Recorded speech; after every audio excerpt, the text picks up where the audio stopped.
कोकणातील प्रत्येक अपडेट जाणून घेण्यासाठी आजच माझे कोकणच्या सोशल मीडिया प्लॅटफॉर्मला लाईक, फॉलो आणि सबस्क्राइब करा। खारघर सेक्टर 21 मधील निष्ठा बंगलो येथे 42,60,000 रुपयांची चोरी केल्याची घटना घडली होती। घरात काम करणाऱ्या घरगड्याने चोरी केली असल्याचा आरोप घराच्या मालकाने केला होता।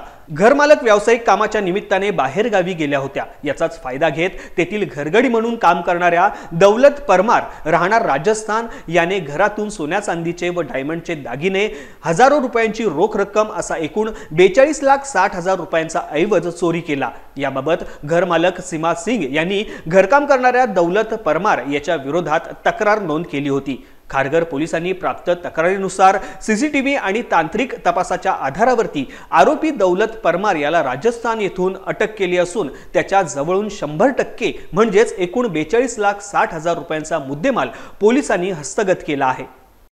9 जुलै 2025 रोजी खारघर पोलीस स्टेशन येथे गुन्हा रजिस्टर क्रमांक 298/2025 भारतीय न्याय संहिता कलम 306 अन्वये चोरीचा गुन्हा दाखल झाला होता। सेक्टर 21 मधील एका घरामध्ये त्या घरामध्ये घरकाम करणारा नोकर याने जवळजवळ 42,60,000 किमतीचे हिऱ्याचे व सोन्याचे चांदीचे दागिने हा घेऊन तो फरार झाला होता। त्याच घरी तो काम करत होता। ही खबर मिळाल्यानंतर 9 जुलैला आपण गुन्हा दाखल केला आणि तो जो आरोपी आहे त्याचा बॅकग्राऊंड चेक केला असता तो राजस्थान येथील त्याचा पत्ता मिळाला। त्यानंतरनं आमचे पोलीस स्टेशनचे वरिष्ठ पोलीस निरीक्षक कांबळे साहेब यांनी PSI जाधव आणि त्यांच्यासोबत इतर 3 अंमलदार यांचे पथक तातडीने रवाना करून राजस्थान या ठिकाणी आमचे पथक गेले। सदर आरोपी हा सतत त्याचे लोकेशन बदलत होता। आमचं पथक त्या ठिकाणी त्याच्यावरती पाळत ठेवून होतं।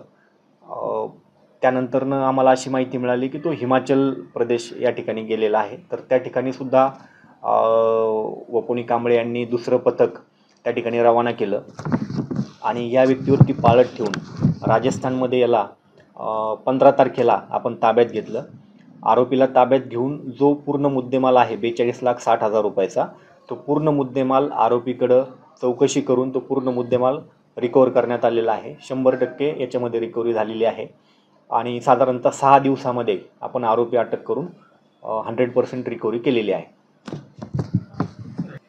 नाही, आपण म्हणतो ते बरोबर आहे। आपण आपल्याकडे जे नोकर कामाला आहेत त्यांचं आपण पोलीस व्हेरिफिकेशन करून घ्यायला पाहिजे। आम्हाला नंतर अशी माहिती मिळाली की याच्यावरती ऑलरेडी 2 गुन्हे दाखल आहेत। जर पोलीस व्हेरिफिकेशन झालं असतं त्याच्यावरती गुन्हे दाखल आहेत ही गोष्ट समजली असते तर कदाचित त्यांनी त्याला कामाला ठेवलं नसतं। आणि या नोकराने त्याला घरामध्ये घरकाम करत असताना त्याला चावी सापडली आणि ते चावी सापडल्यामुळे त्यांनी ही चोरी केलेली आहे।